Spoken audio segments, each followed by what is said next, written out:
ஆச்சு. அண்ணே என்ன ஆச்சு? எனக்கு ஒண்ணும் இல்லம்மா. இங்க என்ன பிரச்சனை? 6 மாசமாச்சு வீட்டு வாடகை கொடுத்து அடுப்பு மட்டும் எரியுது. ஐயா இன்னைக்கு குடுத்துடலாம்னு தான் நினைச்சேன். நீ நினைப்பையா, ஆனா உன்னால கொடுக்க முடியாது. மழை பெஞ்சா கொலை நிறையல, பனி பெஞ்சுதான் கொலை நிறைய போதா. ஆனா போயா, அவன மாதிரி பைத்தியக்காரன் இல்ல. இனிமே இந்த வீடுதான் உங்க வீடு. இந்த வீட்டுக்கு வாடகை கொடுக்கணுங்கிற எண்ணமே உங்களுக்கு வேண்டாம். ஏன்னா இது என் சொந்த வீடு. எங்களால உங்களுக்கு எதுக்குங்க தொல்லை? எனக்கு ஒண்ணும் தொல்லை இல்லையே. நான் சின்ன வயசுலயே அப்பா அம்மா இழந்தவன்.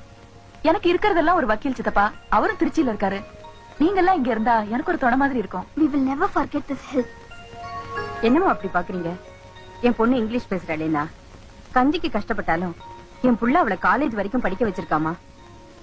ஆமாங்க, என் தங்கச்சிக்கு ஒரு கல்யாணத்தை பண்ணி வச்சுட்டேன்னா என் கடமை முடிஞ்சு போயிடும்.